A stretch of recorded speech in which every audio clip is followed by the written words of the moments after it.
Chapter 477. H. Leaning her head by her arm, Sophia lazily scrolled through her phone and checked her socials. Scrolling through the many different posts, her fingers paused on a certain post. It was an image of an individual looking toward the sky with a lost look. Shoot for the moon. Even if you miss, you'll land among the stars. Ugh. Her face started to cringe considerably. Why do people like this guy so much? I get that he's kind of handsome, but, ugh. The individual in the photo was quite handsome, however, the lines beneath it were quite cringy. What was worse were the comments beneath his post. 3,033,025 likes. Correlative. You look amazing. Way to go, chap. Muscle Beast for the win. You were spectacular at the tournament. Congrats on your victory. Maziko. The poster was none other than Kevin Voss. Being one of the most successful Locke graduates coupled with his looks, Kevin almost had a cult-like following at the Locke and outside. He was pretty much a celebrity wherever he went, and from time to time he would post an update on social media that would garner tons of views and likes. However, to Sophia, whenever he posted, all she could feel was utter cringe. Especially when she would read the captions underneath his comment. She really couldn't understand why people would prefer him over Ren. What was wrong with them? And here I thought that you weren't a fan of Kevin. An arm suddenly struck from behind, grasping Sophia by the neck. Hui. Right as the arm hooked on her neck, Sophia's eyes opened widely as she tried to pull the arm away. Maria, stop. However, regardless of how much strength she put in, she couldn't free herself from its grasp. Soon face turned red and she was forced to tap on the arm in defeat. Maria, I can't breathe. Haha, you know I'm just joking. Finally letting go of Sophia's neck, a burly girl with short blonde hair and a tanned body slumped on the seat next to her. Her name was Maria Lopez, and despite her lazy and nonchalant look, she was fairly popular in the class for being one of the most beautiful girls in the school alongside Sophia. If not for her fiery nature, she would have probably been a lot more popular. Not only that, but she was also ranked amongst the top 5 in her year. With her hands in her pockets and crossing her legs, she teasingly looked at Sophia. You previously told me that Kevin was just a pretty boy, and here you are staring at him with drool on your mouth. Shut up. Sophia rolled her eyes. Putting the phone down, she seriously said. You already know that I don't like him at all. Then who do you like? Taking her hands away from her pockets, Maria gazed at one particular student at the front of the class. She wasn't the only one in the classroom who had her gaze on him, as a large majority of the girls in the classroom had their eyes on him. With short brown hair, a chiseled jaw and outstanding looks, he was Ethan Kodak, the number 1 ranked in the whole year. Following Maria's line of sight, Sophia's face turned strange. Ethan? She then shook her head. No way, he has the worst temper of anyone that I have ever seen. He's even worse than you. You're right, Maria thought with a nod.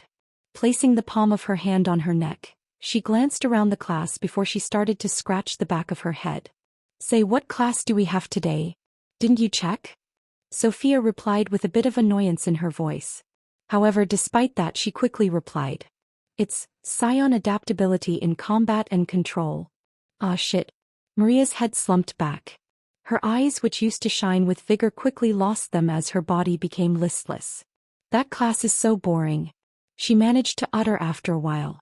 I don't want to go. Raising her head, she looked at Sophia. Hey, can we skip? No. Sophia quickly shot her down. Rejected by Sophia, Maria powerlessly slumped down her chair. Moo. Ignoring her and taking out her phone, Sophia started scrolling through her social media again. Even though their class, Scion's Adaptability in Combat and Control, was supposed to be one of their more important classes because of the professor they had, almost no one in the class was able to learn anything. The way the professor spoke was too monotonous and complex for most people to understand. It had gotten to the point that almost no one paid attention to the class. Most of the time, the professor's voice would be drowned out by the chatter of the students in the class. I hope the academy does something about this, Sophia muttered out loud as her thumb scrolled down the screen of her phone. Ugh. Once again she scrolled past Kevin's post, causing her face to cringe again. Click. It was then that the door suddenly sprung open. Full understanding new understanding on the lworld.com platform. The moment the door opened, no one in the classroom even bothered lifting their heads up to look at who had entered the classroom. Even Sophia didn't bother to look. Cume. A subtle coughing sound echoed throughout the whole classroom. It was light, but it smoothly traveled through the ears of everyone present. Despite that, no one still bothered to pay attention to the person that had entered the classroom. Putting her phone away, Sophia slowly raised her head. However, at the exact moment she raised her head, a tangible, almost frightening pressure bore down on almost everyone inside the classroom. Ugh! What's going on? What is happening to me? Panic instantly descended upon the classroom as everyone had difficulty moving or breathing. Not everyone felt this way though, as a couple of individuals were able to keep their heads up. Sophia was one of them. Interesting. An amused voice rang from next to Sophia as Maria sat up straight and stared at the person standing at the podium of the classroom. One by one, everyone raised their heads, and what they were met with were two dull gray eyes hidden beneath some thin-framed glasses. A chill ran down everyone's spine the moment their eyes met with the individual's eyes. Wearing a black t-shirt and with both of his hands on the podium of the classroom, everyone finally realized that the person in front of them was not their professor, but in fact someone else. Someone that almost everyone in the room was able to recognize. The most mysterious and famous senior in their academy's history. Reincarnated. Looks like everyone finally managed to calm down. Upon seeing everyone calm down, cuffing the sleeves of his shirt, Ren's eyes slowly turned a deep shade of blue. The pressure that reached down on everyone immediately stopped. However, despite that, a deathly silence suffused the room. This was a lot more than I expected. Breaking the silence was a sluggish and almost nonchalant voice. Entering the classroom, Thomas arrived before Ren and patted him on the shoulder. Thank you.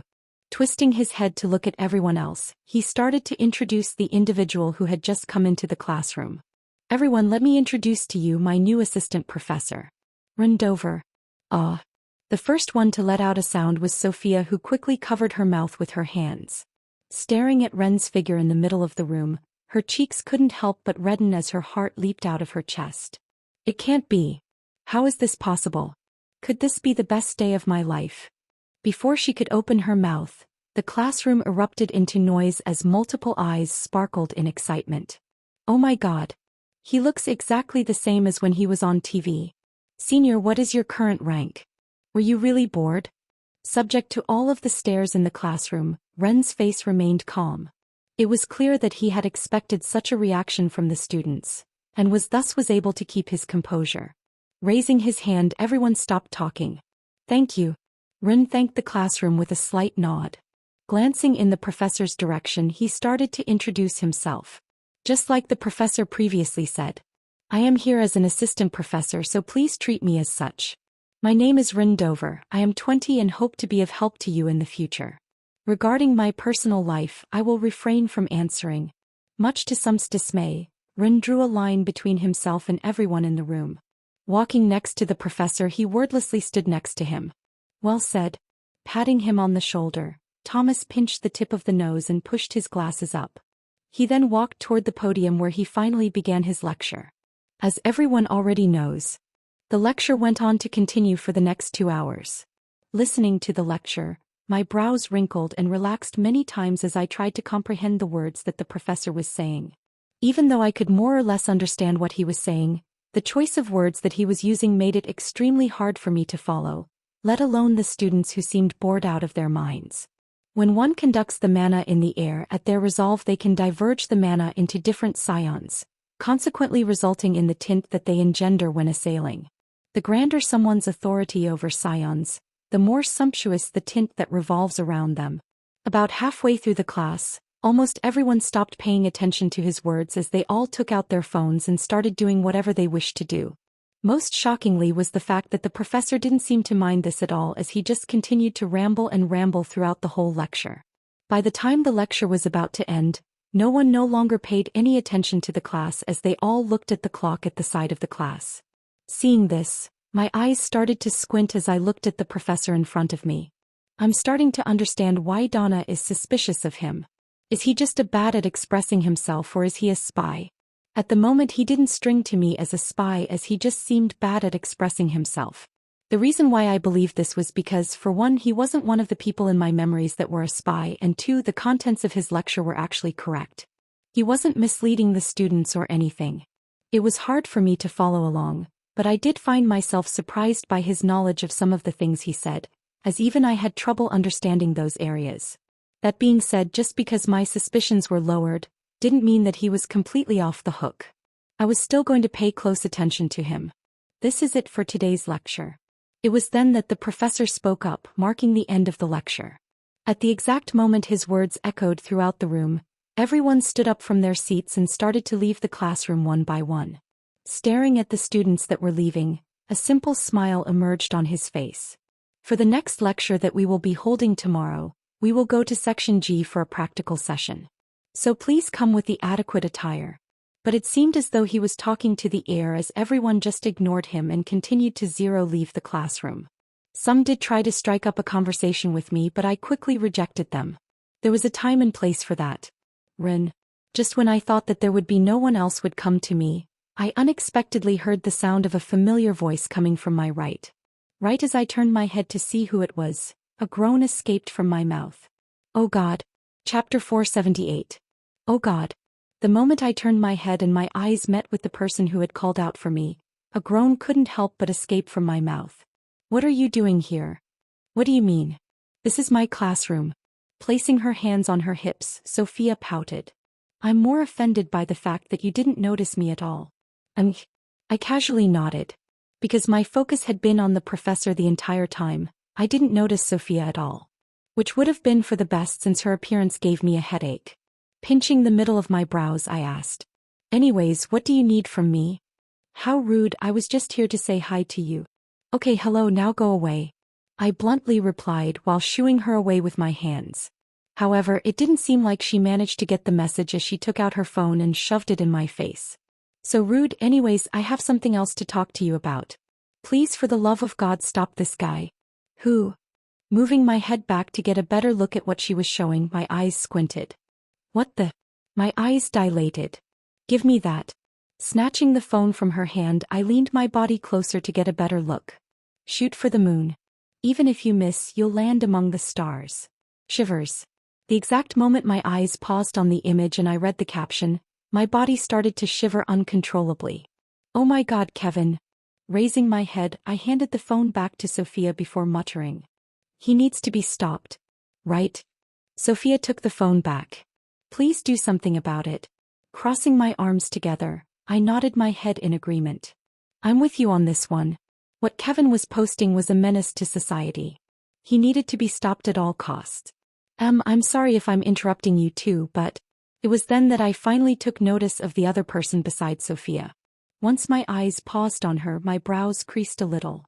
Setting her looks aside, the first thing that surprised me about her was her aura. It was wild and powerful. If I had to make a guess, she was in the early stages of rank. Given that this was the second year, her achievements were quite outstanding. Feeling her gaze all over me before I could ask her purpose, she suddenly spoke up. Her eyes burned with fighting spirit. How strong are you? My brow raised. That's a bit of a random question. However, taking note of the wild aura revolving around her, I instantly understood she was what some might call a battle junkie. Scratching the side of my neck, I looked up for a moment. How strong I am. Well, did you not watch me during the tournament? I did. The girl bobbed her head up and down. But you gave up before the tournament ended, and back then you were only ranked when you defeated that ranked orc. Although I can't tell what your strength is right now, I can tell that your strength is far above what it was back in the tournament, and I'm wondering exactly how strong you are at the moment. Placing my hand beneath my chin, I murmured. A good question. Honestly, there was no real answer to this.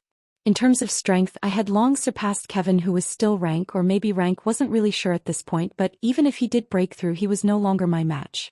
In fact, I don't think there is anyone my age that can beat me. At least in the human domain. Glancing in the girl's direction, I mysteriously smiled. Well, let's just say that I'm pretty strong. Before she could start complaining, I turned around and waved my hand. Don't bother complaining. Even though I'm pretty strong compared to the actual rankers, I'm still nothing but a small fish inside of a bigger pond. I've still got a long way. Ask me that question once I reach the ranks. Even though the achievement of being one of the strongest amongst my ages was something quite noteworthy, at the end of the day, it was really nothing worth celebrating. What really mattered was becoming the strongest amongst the strongest, not the strongest amongst the weakest. Lifting my glasses up, I proceeded to leave the classroom. Ha! With his shoulders slumped, Kevin let out a long and tired sigh. Thank God this is over. He secretly thought to himself. Today was his first day as an assistant professor, and it was quite frankly something that he wanted to forget.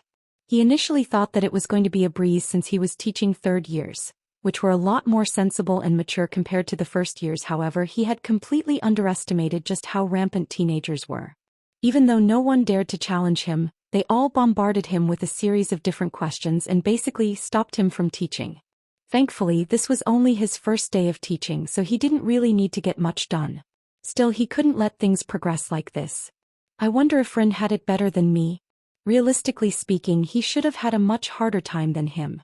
Not only was he an assistant professor and he was teaching second years, but he was also fairly popular due to what happened back at the conference.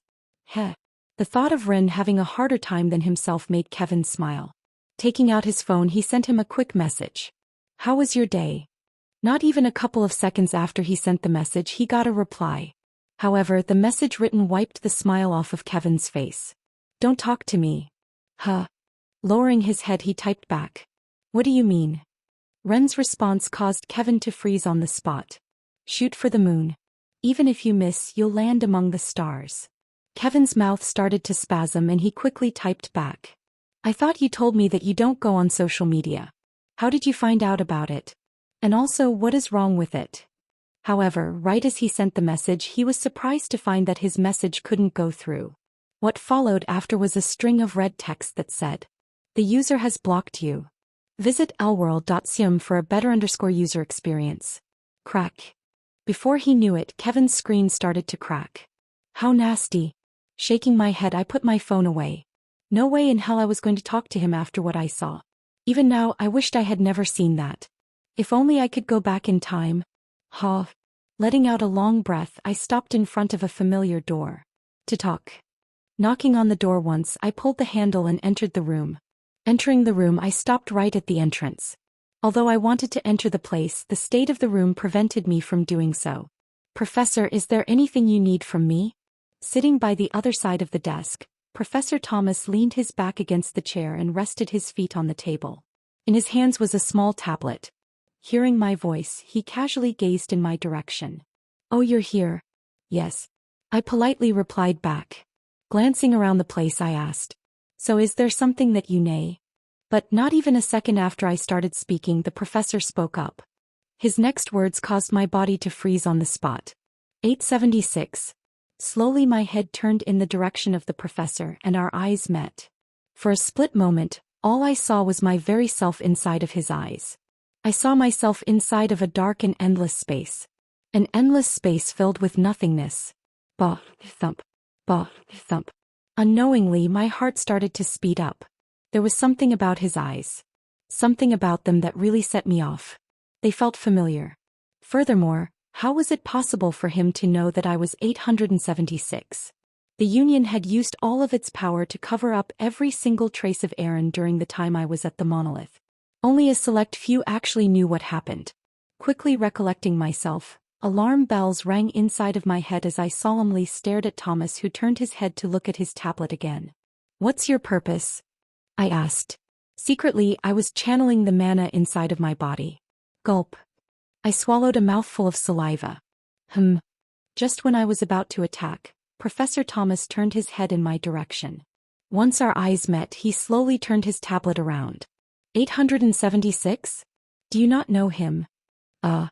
Lowering my head, I glanced at the tablet. Displayed on the tablet screen was the image of a news article. Connell Rhinestone, father of Aaron Rhinestone, also known as 876, disappears. Could his disappearance have anything to do with what happened to his son? Should everyone be alert about his disappearance? Staring at the article, I stopped channeling the mana inside of my body and my mind became less alert. He was talking about that. Right, with Connell's disappearance, it wasn't strange for 876 to once again be the topic of the town. Raising my head and once again meeting Professor Thomas's eyes, I no longer gave the same feeling as before. Was I hallucinating? Thought to myself. Everything happened so fast that I wasn't able to process anything that happened. Was what I saw the fruit of my imagination? I really couldn't tell. 876, what a pitiful guy. While I was in thought, Thomas once again started to speak. Scrolling through his tablet, he shook his head. Although the Union didn't release too much information about this guy, I did hear that he was a failed experiment from the monolith. For him to have escaped such a place, he must have suffered quite a lot. Right. I did suffer quite a bit. Recalling the events of the past, my brows started to crease. Unaware of what I was thinking, Professor Thomas sat up straight and scrolled more. If you took about it, this 876 guy, he was quite unlucky. How so? Wasn't he a wanted fugitive that committed a lot of crimes? Why was he unlucky? I asked. Before I knew it, I was suddenly getting swept by his rhythm. Lifting his head, Professor Thomas fixed his glasses. Well, you are right. He then proceeded to put the tablet down. But don't you think that the reason he committed all the crimes he did was because of what he went through at the monolith? I'm sure his mind was filled with demons. Demons? I leaned my head to the right and asked. What exactly was he on about? Right, demons. Raising his finger, he slowly pointed it toward the middle of his forehead. Silence descended in the room. My breathing stopped. The voices inside of our minds. The ones telling us what to do no matter how right or wrong they are. The voices that we can't shut up no matter how much we try to shut up. The ones we try to ignore but always come back. Like soft whispers, Thomas's voice entered my mind. Each and every one of his words deeply resonated inside of my mind. The demons target our deepest fears, guilts, morals, and before you know it, Professor Thomas suddenly clapped his hands. Bam! The clap was soft, but they powerfully rang inside of my head like thunderclaps, snapping me out of whatever thoughts I was in. You find yourself with your back against the wall. Unsure of what to do. What's going on? Staring at my hands which were filled with sweat, I lifted my head up and once again stared at Professor Thomas. Why are you telling me this? Why am I telling you this? Lowering his head, I managed to catch a glimpse of his eyes underneath his glasses. With a simple smile on his face, he grabbed the tablet and put it away. Nothing really, I was just sharing my thoughts on the matter. This 876 guy, he has been quite the talk recently, you know? I see. Closing my eyes and recollecting my breath, I turned to look at the door. Professor, wasn't there something that you needed from me? Ah, yes. Professor Thomas smacked the top of his forehead. Glancing around the room, he said, Can you help me clean up this mess? Chapter 479. Squeak. Squeak. Hold still.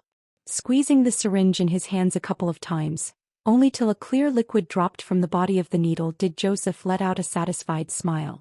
Licking his lips, he walked up to a burned body that was laying down on a rectangular metal plate. The man's hands and feet were bound by metallic latches. Rolling his chair forward and arriving before the burned body, Joseph proceeded to put some gloves on. Plack. Plack. Glancing at the man laying down on the table, Joseph started to speak. I know that this is only our 12th dosage of many, but trust me, what I'm doing is for your best. Grabbing onto the man's shoulder which was filled with blisters, Joseph leaned his body closer and brought the syringe next to it.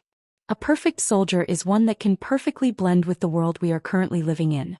One that can understand the human heart, yet at the same time not have one. One that can watch the whole world burn before them, yet feel nothing from it. Pressing his fingers on the man's arm, Joseph looked up. This might hurt a bit. Squeak. He squeezed the tip of the syringe and the liquid in 870's body started to spasm uncontrollably. A rattling sound came out as a result of the latches binding 876, moving up and down. Taking the syringe out of 870's body, Joseph turned around. Don't hate me too much, 876. All I'm doing is breaking you so that one day you don't break. Wog. My eyes opened abruptly and my body shot up. Lowering my head and staring at my bedsheets which were drenched in sweat, I forcefully opened and closed my eyes. Huh, what was that? Clenching my teeth, I leaned back on the bed. Shit, just when I thought they had stopped. The nightmares about my time at the monolith. There used to be a time when I had nightmares every day. As time passed, the nightmares had become a lot less frequent. Especially in Isanor. Ever since I reunited with the others, I had thought that the nightmares had stopped. The last time I had gotten a nightmare regarding my time at the monolith was about half a year ago. Just when I thought I had overcome my inner demons, the nightmare suddenly came again. Was it because of what the professor said yesterday? It could be. Having him remind me of the incident and his talk about inner demons may have reignited the memories that I tried so hard to forget. Huh. Covering my face with the palm of my head, I let out a long breath. Feeling the warm breath on my hand, I slowly got out of bed. What time is it? Taking my phone from the side of the bed, I looked at the time. Tuesday, 4:31 a.m. It's still quite early. Unlocking the phone, I sent Small Snake a message. Small Snake, when you see this, send me all of the information you know about Thomas D. Sherrill, a professor staying in the academy. Don't care about the funds or anything else, just find whatever you can find on him. Family situation, childhood friends. Just anything. No matter how big or small the information is. I may just be paranoid, however, the situation yesterday really triggered something from deep within me. Was what happened yesterday really a coincidence? I wasn't so sure. Putting my phone back, I closed and opened my eyes. I should train. Seeing that I was no longer sleepy, sitting down cross-legged on the ground, I closed my eyes and started to sense the psions in the air. As I've said before, even though I was extremely strong amongst those my age, I was a far cry from those that I actually needed to worry about. There was no time for me to think about the nightmares. All I had to do was train. The moment I closed my eyes, I sensed millions of different colored particles roaming around me. Thanks to the pill that I had taken back in Isanor, my perception of psions drastically increased. If I had to make a guess, my perception was probably around the same as some rankers. Taking a deep breath, my diaphragm moved up and the particles in the air started to move in a more orderly manner. Slowly, the particles started to separate, and before long, only green particles started to roam around my body. Noticing something, my brow suddenly twitched.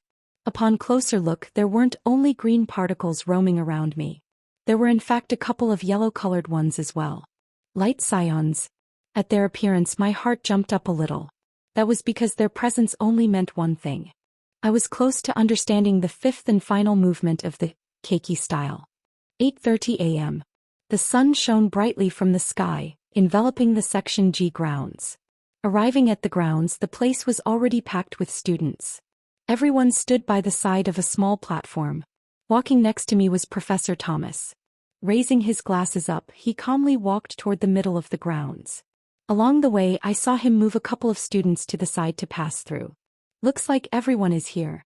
Once he arrived, the chatter instantly stopped. I was a bit surprised to see this, however, now that I thought about it, although the professor may not be good at explaining, perhaps the situation was different when put into practical use? Let's observe for now. Glancing at my watch, my brows knit slightly. Just moments before I entered the academy, I received a message from Small Snake. In his message was a small file. Name, Thomas D. Sherrill. Age 48. Family, wife and 2 daughters. Information. Graduated from Charleston Price Academy in the Northern District of the Human Domain. At the age of 39, he managed to break through to rank where he stagnated till now. Unable to break through to rank. He is a professional in mana and psions control, and hence why he was selected by the lock as a professor 2 years ago. Read more. Everything checks out. Taking my eyes away from my watch, I gazed in the direction of the professor who was currently displaying to the students how to coat their weapons with mana. First off, start off by diverging the mana in the air and call out for the preferred psions. Once you have managed to select the desired psions, fine-tune them to pursue the flow of your will. Observing him from where I was, he didn't look suspicious at all. Furthermore, his background checked out. There was nothing strange about him, yet something about yesterday's conversation really bugged me. I couldn't really explain. Was it really just a coincidence? Okay, now that I have demonstrated how to do it. At that moment, Thomas's voice rang out. Pointing toward the area around him, he continued. I would like for everyone here to start practicing. Space yourselves out and try coating your weapons with mana. Turning around, he looked at me. This time I felt nothing as I stared him in the eyes. Please watch over the other students. Help them if they have any troubles. Understood. Taking my eyes away from him, I glanced at the students who had taken out their weapons and had started channeling their mana. Instantly, different colored hues started to appear on the bodies of the students. Some were brighter than the others, but generally most were about equal in size. Gazing at everyone around me, secretly I channeled the mana inside of my body. There wasn't a particular reason for this, but it was a habit I had developed back when I was in the forest. just so that I would be prepared for any situation that arose. Interesting choice of weapon you have there. Walking next to a familiar face, my gaze couldn't help but land on the brass knuckles in the individual's hands. Thank you, Maria replied with a silly smile on her face. Taking a closer look at her, I couldn't help but think. She's ranked in the top 5, huh? After returning home, the first thing I did was memorize the files of each individual in the class, and from there I was able to find out that the girl next to Sophia was actually someone ranked so high. Furthermore, her choice of weapon was quite unique. Lowering my head, I pointed at her weapons, which were glowing in a purplish-pink hue. Focus on the individual scions in the air. Yes. With a quick nod, Maria's face quickly turned serious and her eyes closed. I smiled in satisfaction when I saw this. Split them into the desired scions before guiding them toward your weapon. If you don't split them, then you won't achieve anything.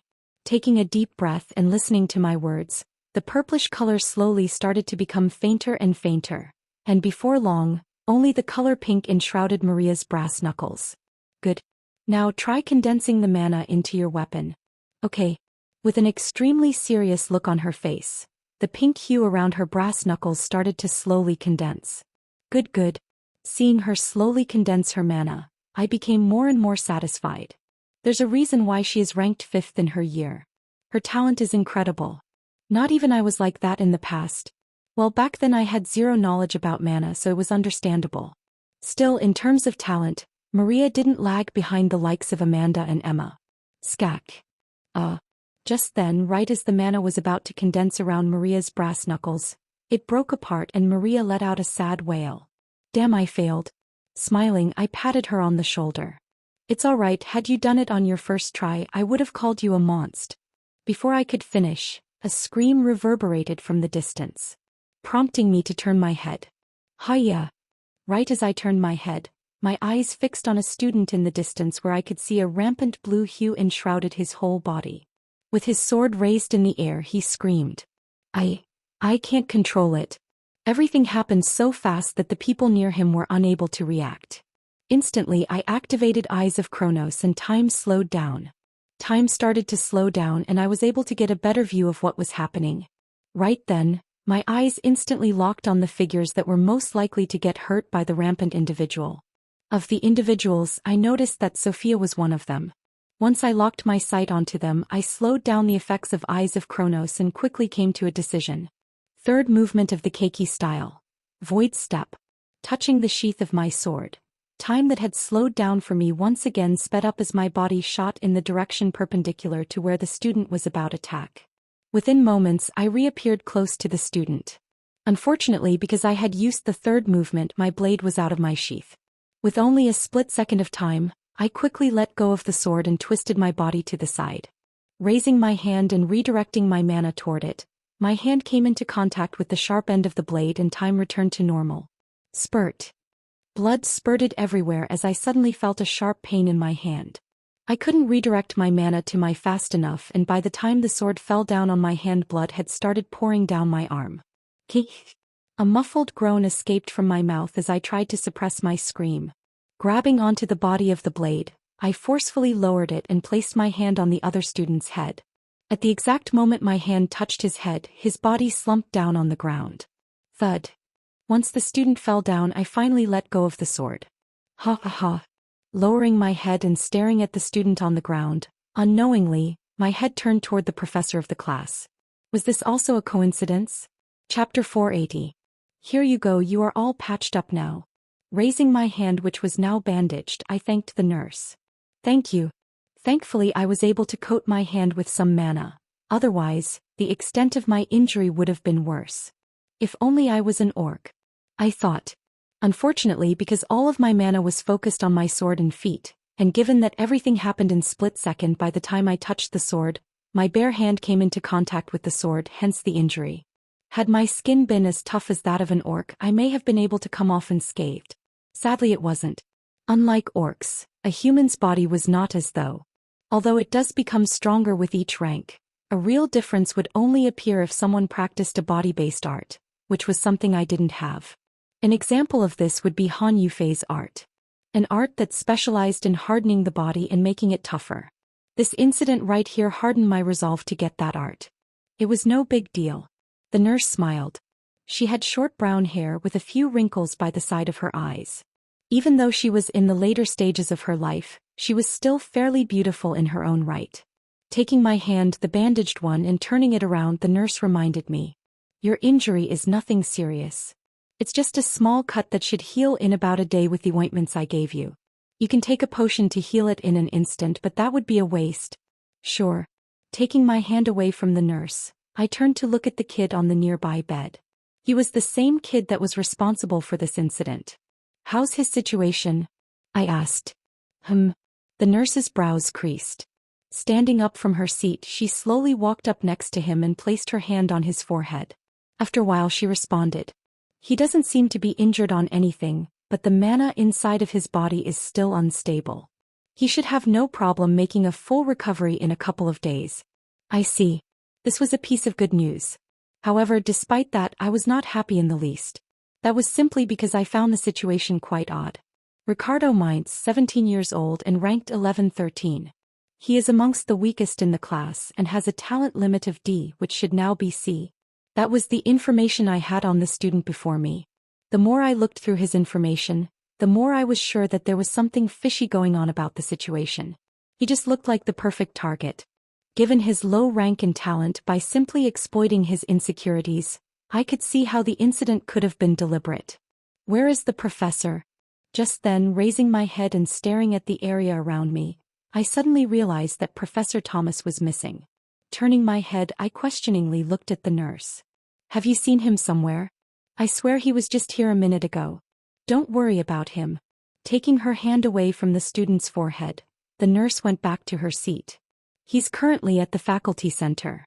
He is going there to explain the situation to the higher-ups. He said that he will come back soon. Okay. This made sense. Since he was the professor in charge and something happened during his watch, he naturally had to go and explain to the elders what happened. Still, I was not too pleased with him.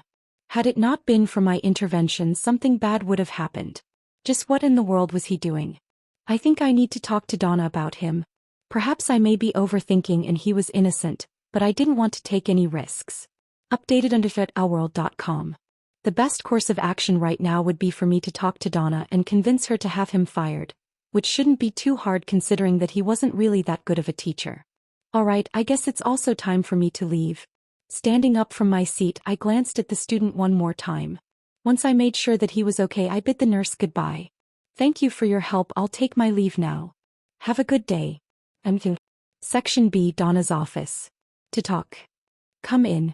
Upon knocking on Donna's office room and hearing her voice, I opened the door and entered. Putting the papers in her hand down, Donna gazed in my direction. What's going on, Ren? We need to talk about Professor Thomas. Making myself at home, I proceeded to leisurely sit down on Donna's leather sofa. Donna's brows creased when she saw this, but before she could complain, I started speaking. He needs to be fired. Caught off guard by my words, Donna's hands came to a pause. Her face quickly became serious. Did you find evidence about his involvement with the monolith? No. I shook my head. No concrete proof as of yet. However, he needs to be fired for the simple reason that he's a terrible professor. Without saying anything, Donna's eyes deeply stared into mine. I looked back without blinking my eyes. This persisted for a bit before Donna eventually let out a long sigh. Leaning back on her chair, Donna took out her tablet. Rin, I know what you're trying to say, however, if you don't have proof of his involvement in the monolith, I can't really help you. What? Why?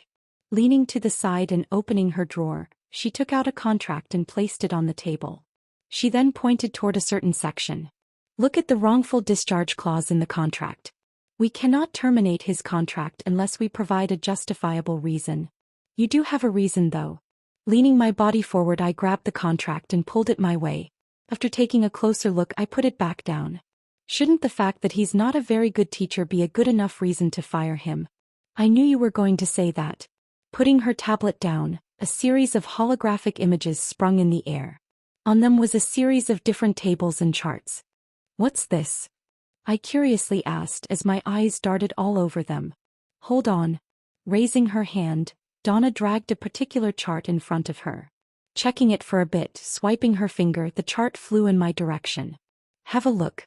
Raising my hand, the chart stopped in front of me. Removing my glasses, my eyes squinted. This. Upon seeing the numbers on the chart, my eyes widened. Lowering my head and staring at Donna, who had a wry smile on my face, I blinked my eyes and once again stared at the chart. How is this possible?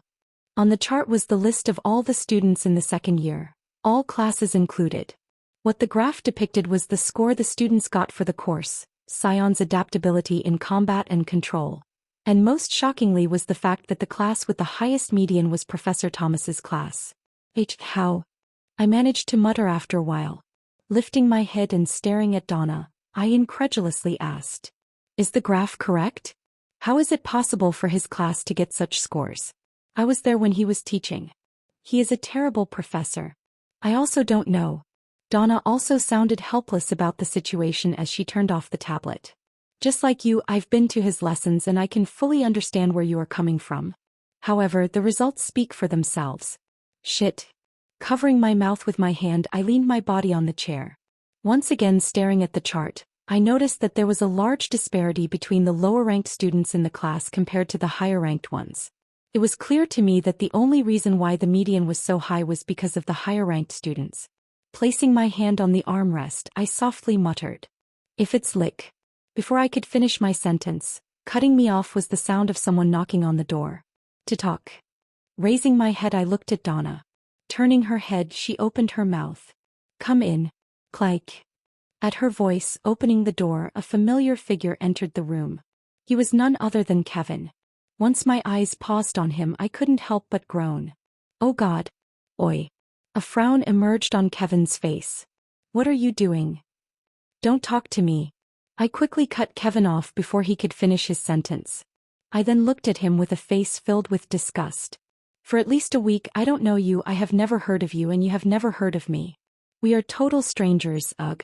Just thinking about his post still sent shivers down my spine. Alternating her head between Kevin and me, Donna leaned her head to the side and curiously asked, "What is up with you two?" Hearing her voice, my head snapped in her direction. "You want to know what happened?" "Wait, Ren." Ignoring Kevin and leaning my body to the side and taking my phone out from my pocket, I unlocked my screen and searched for Kevin's post. Once I found it, I smacked my phone on the table. "Donna, have a look." "Sure." Taking the phone, Donna looked at the screen. Her face quickly turned strange. Kevin." "Yes." Putting the phone down, Donna let out a long sigh. Raising her hand, she pointed it toward the door. "Please get out of my office." "What? You two?" Kevin protested as he raised his hands. Turning my head and glancing in his direction, I nudged my head in the direction of the door. "You heard her, get out. For more travel, visit lworld.com.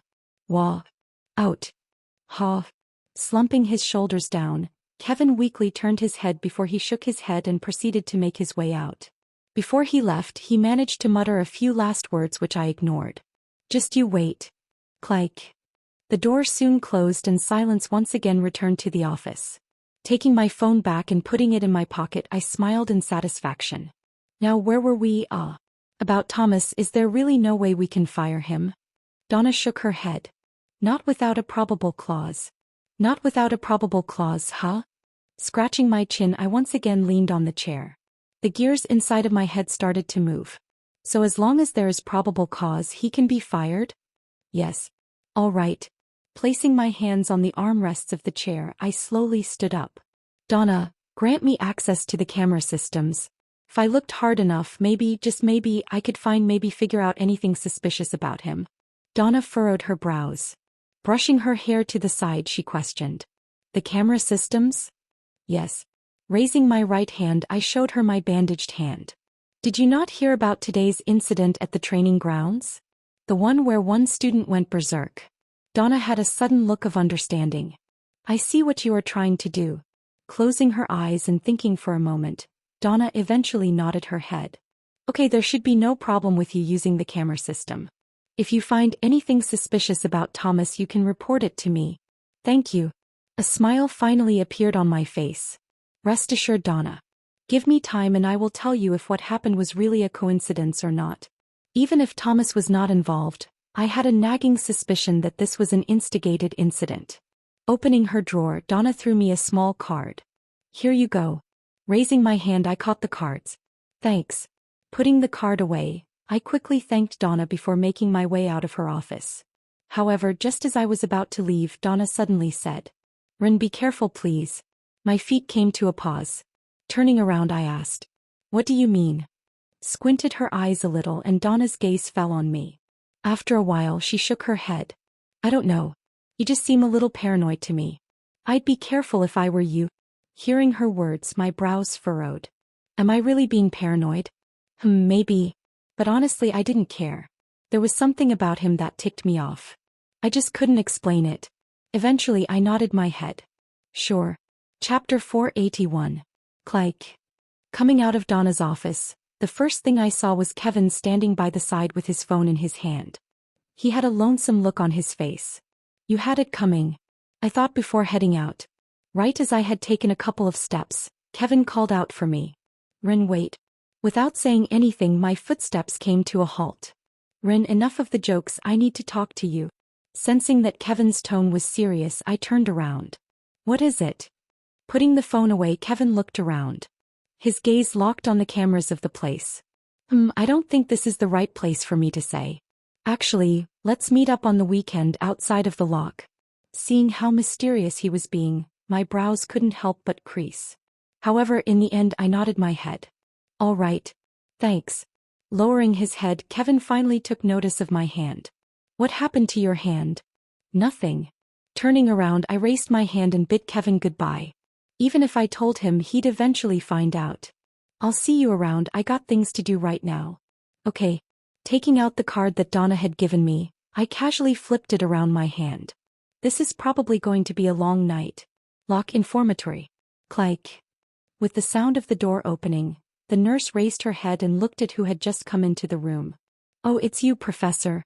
Upon setting her sight on the person that had entered the room, a smile appeared on her face. With his usual bowl-cut hair, which was now in a bit of a mess, and lanky body, Professor Thomas entered the room. Glancing in the direction of the youth laying down on the bed, the nurse asked, You here to check up on him? Yes. Professor Thomas answered with a smile. Turning his head, his eyes paused on the youth on the bed. How is his situation? He asked. He is doing pretty well. The nurse replied as she stood up. Walking beside Ricardo, the youth that was currently resting, she casually tapped him on the arm. A subtle and faint blue hue enshrouded the tip of her finger as she tapped his arm. Ugh. At the exact moment her hand pressed to his arms, with a small sound, Ricardo's eyes, which were closed shut, slowly started to open. Blinking a couple of times and glancing toward his left and right, he groggily muttered, Where am I? You're at the infirmary. The nurse replied with a kind smile on her face. The infirmary? It took a couple of seconds for Ricardo to recall the events prior to his appearance in the infirmary, and when he did, his face bleached completely. No. Mumbling to himself, sweat started to drip by the side of his face as he sat up and started to stutter. The lesson. Raising his head, his eyes finally paused on Professor Thomas. His mouth became dry. Professor, he weakly muttered. It's all right. Sitting down on the bed, Professor Thomas's voice was calm. You don't have to worry about what happened today. Don't you remember what happened? Raising his hand, he placed it on Ricardo's shoulder. However, right as his hand touched his shoulder, Ricardo flinched back in fear. Seeing Ricardo flinch, Thomas quickly took his hand away from his shoulder. Raising both hands in the air, he softly said, Don't worry, I'm not trying to hurt you. Realizing what he had done, Ricardo apologized. I'm sorry, Professor. It's okay. Understanding the current mental state of the student, Thomas scooched his body away from Ricardo. In a calm manner, Professor Thomas started to explain to Ricardo what happened. Ricardo, if you are worried about what happened today, you don't have to. My assistant professor was able to resolve everything. No one was injured. Is that so? Ricardo stuttered a little. However, recalling the events prior to passing out, it indeed seemed to be that way. He secretly let out a sigh of relief. You should probably apologize to him after this, Professor Thomas suddenly suggested, and Ricardo nodded his head in a daze. However, his following words sent chills down Ricardo's body. Yes. Even though he was not exactly hurt a lot, he did get injured. Snapping his head, he worriedly asked. His face became even paler. Injured? He got injured. You don't have to worry. Glancing at the nurse, Thomas slowly moved his body closer. His injuries are only on a surface level. They aren't much. Despite his words, Ricardo was not in the slightest bit relieved. In fact, his body slowly started to tremble. He's not mad at me, right? He won't kill me because of what I have done? What if he targets my family? They already are suffering because of how expensive the school fees are. What if he targets them? Recalling just how ruthless Ren looked back in the videos he saw of him, Ricardo couldn't stop trembling. His teeth started to chatter. Hey Ricardo, are you okay? He was only able to snap out of it when he felt something touch his right hand. Lowering his head, he found Professor Thomas looking at him with worry. What are you worrying about? Are you worrying that Ren will do anything to you? The most up-to-date NO are published under FurLworld.com. Richard silently nodded his head. In response, Thomas smiled. You don't have to worry about that. All you have to do is apologize. Thomas's voice slowed down a little. His voice deepened too.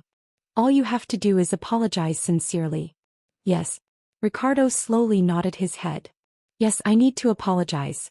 If I apologize properly, he might not go after my family, right? Raising his head, his eyes met with Thomas's. As their eyes met, Thomas's head tilted slightly. You know what you have to do, right? Yes. Ricardo replied. With a satisfied look, Thomas stood up. That's great.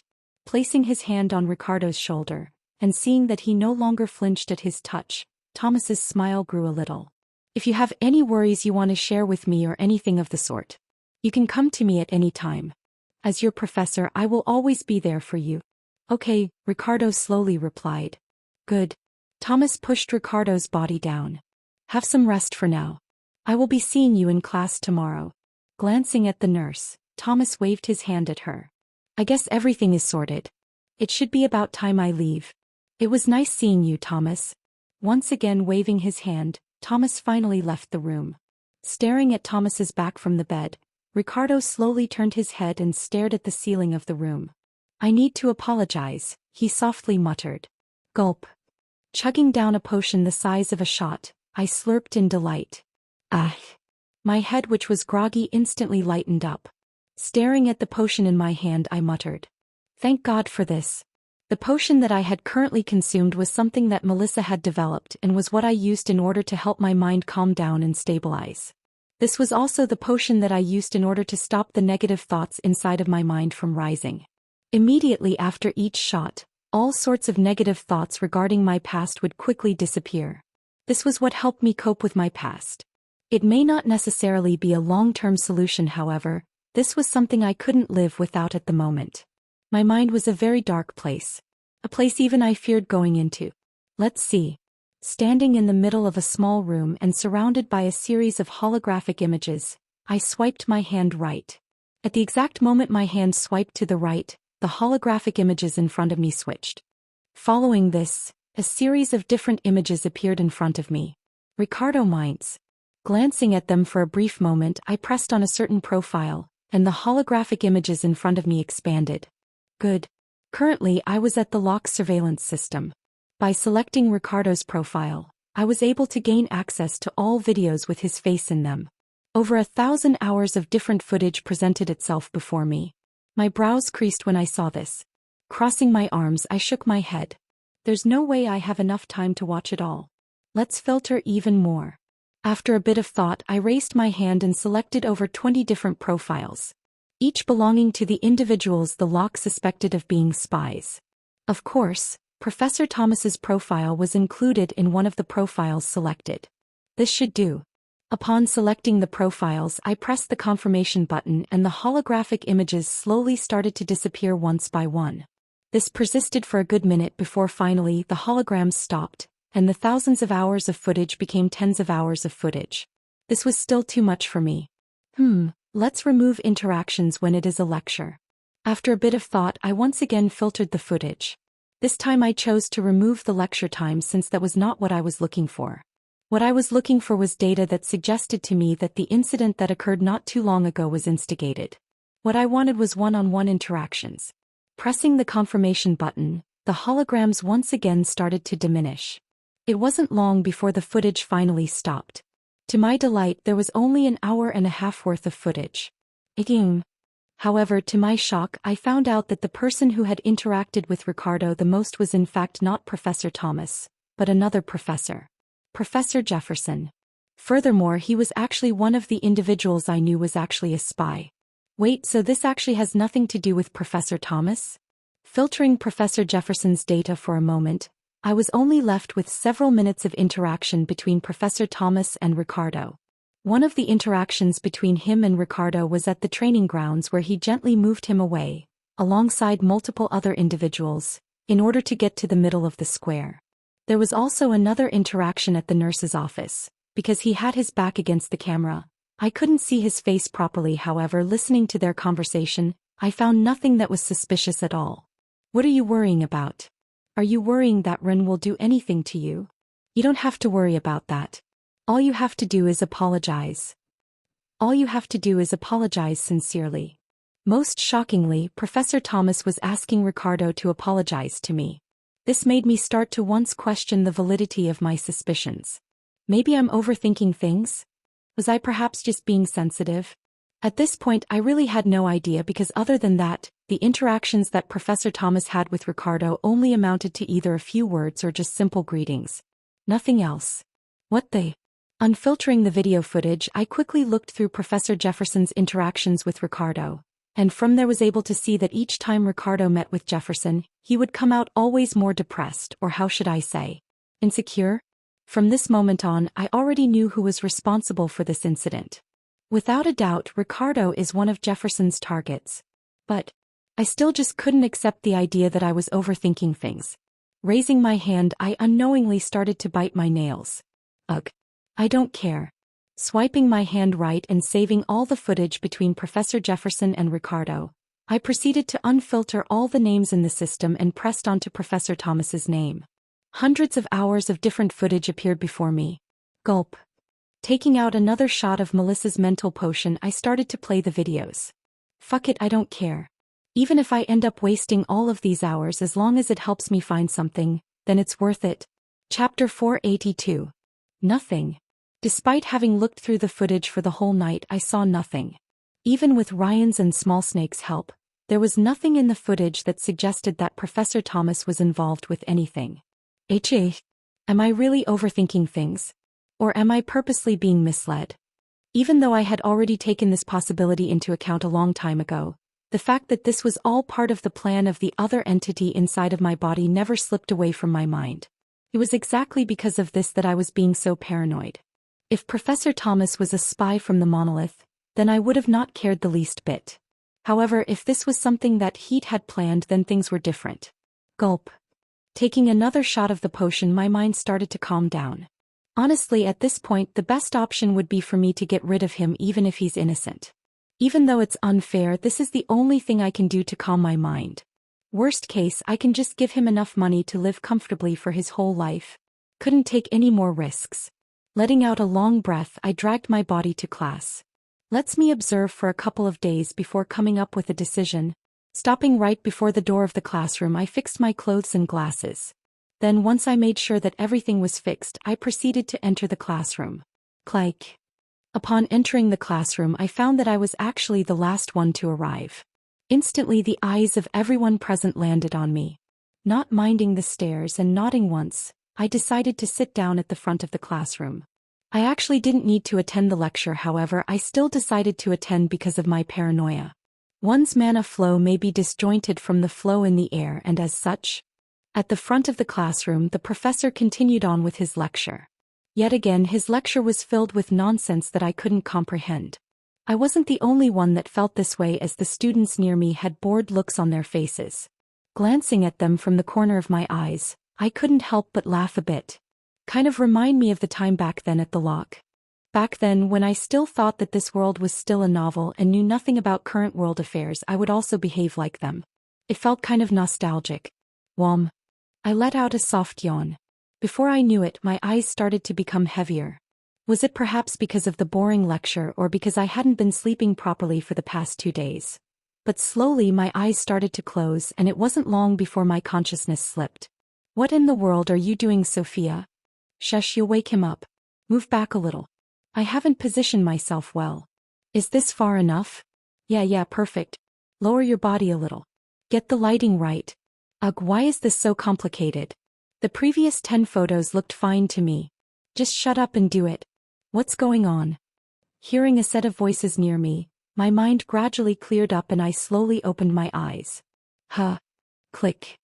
At the exact moment I opened my eyes, I heard a small clicking sound. Blinking my eyes a couple of times, much to my surprise, I found Sophia standing a couple of inches away from me with 2 of her fingers up in a peace sign. Opposite her was Maria, who held a phone in her hand. Once my mind cleared up completely, my brows furrowed. What are you two doing? Kia. Sophia jumped up in fright as she dashed behind Maria. Peeking from behind Maria, Sophia stuttered a little. Why, you're awake. You think. Raising my head and glancing around the classroom, I checked the time. 9:32 a.m. It's already this late? Did I sleep throughout the whole class? It was only after I checked the time that I finally realized that class had ended not too long ago. Standing up from my seat, I grabbed onto my glasses and put them back on. Are you going to leave now? Sophia cautiously asked. Glancing at her for a brief moment, I turned my gaze in the direction of the other seats and slowly nodded my head. Yeah. At the moment the whole class was still full, as they still had another lecture going soon. However, there were still 10 minutes before that lecture started, so I was okay for now. Excuse me. Just as I was about to leave, I felt a slight tug on my shirt. Turning my head, I was surprised to find the student from yesterday's incident looking at me. Ricard Mintz. Recalling the conversation he had with Thomas yesterday, a smile appeared on my face. How can I help? I'm sorry. Before I could finish my sentence, lowering his body, Ricardo suddenly apologized at the top of his lungs, attracting the attention of everyone in the room. For a brief moment I was unsure of how to react. What's going on? My slight hesitation proved to have given Ricardo the wrong message as his body started to tremble. Bang! Getting down on his knees, he banged his head on the ground and screamed even more loudly. I'm sorry. I'm sorry. I'm sorry. Please don't kill me. I swear it was just an accident. What? Feeling the gazes of everyone in the class directed in my direction and leaning my body forward, I grabbed him by the arm and stopped him from banging his head on the ground. Oi, what is up with you? Snapped out of it. I won't kill you. Hi. I'm sorry. I'm sorry.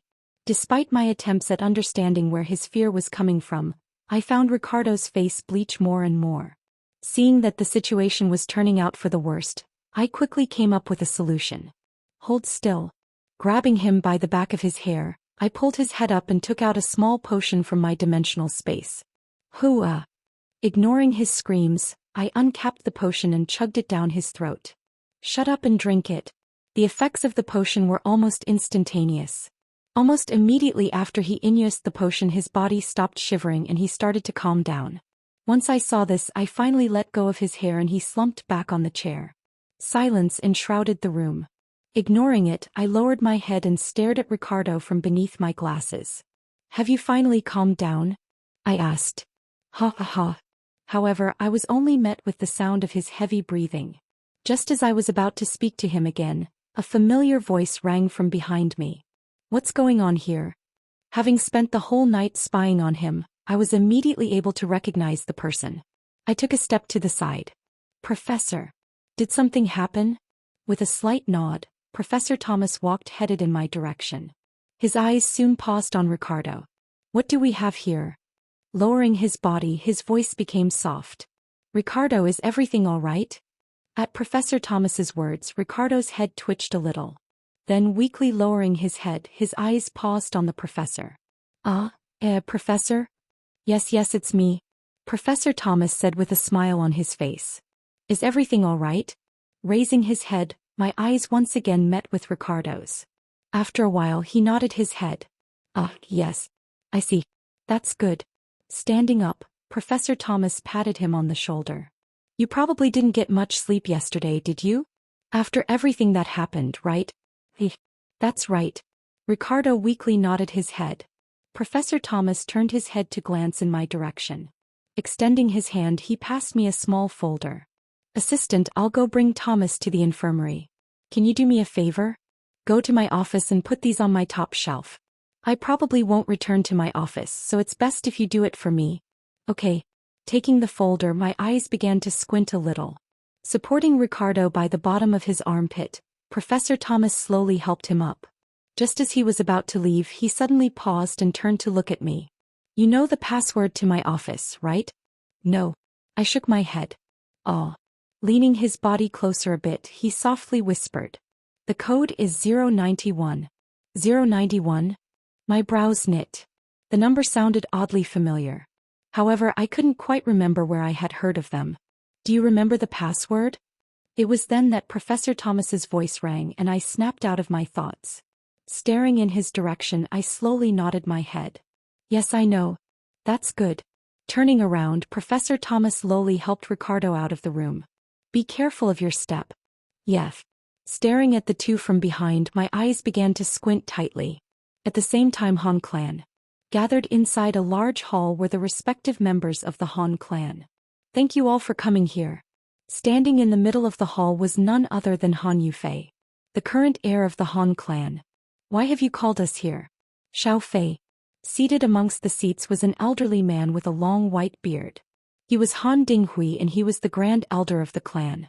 There was kindness in his eyes as he stared at Han Yufei in the middle of the hall. Grand elder, thank you for taking your time to meet me. Han Yufei cupped his hands. No problem, no problem.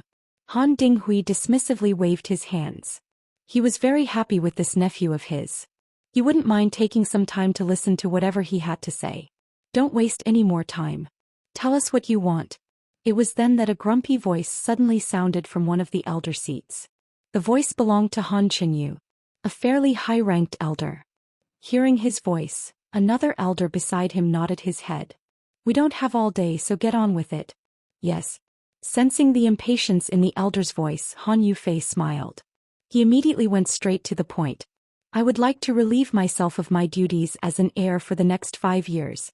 At the exact moment his words faded, the hall became deathly silent as no one dared to utter a single word. Before anyone could blow their tops off, Han Yufei wisely continued. I believe that I have found the best opportunity for me to grow and I don't want to let go of this opportunity. Raising his hand to stop anyone from voicing their objections, Han Yufei continued. I know what you are going to say, however, no, I don't believe that the clan can provide the same level of training. This may be a gamble that I'm taking, but I believe that if it pays off, the Han clan can emerge at the top amongst the 4 clans. As he spoke, his eyes darted all over the room. From time to time his eyes would stop on an elder. I want you all to trust me. If you give me this chance, I will not let you down.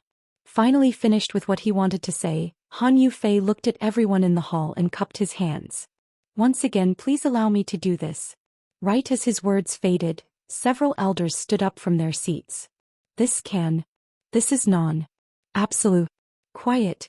Before they could even finish their sentence, a booming voice echoed throughout the whole hall, shutting them up instantly. Staring in the direction of the person that had spoken and seeing that it was none other than Han Dinghui, everyone stopped talking. Once the hall quieted down, Han Dinghui sternly looked at Han Yufei. Your words, do you truly believe them? Han Dinghui asked. Yes. Han Yufei replied while raising his head and meeting the Grand Elder's eyes.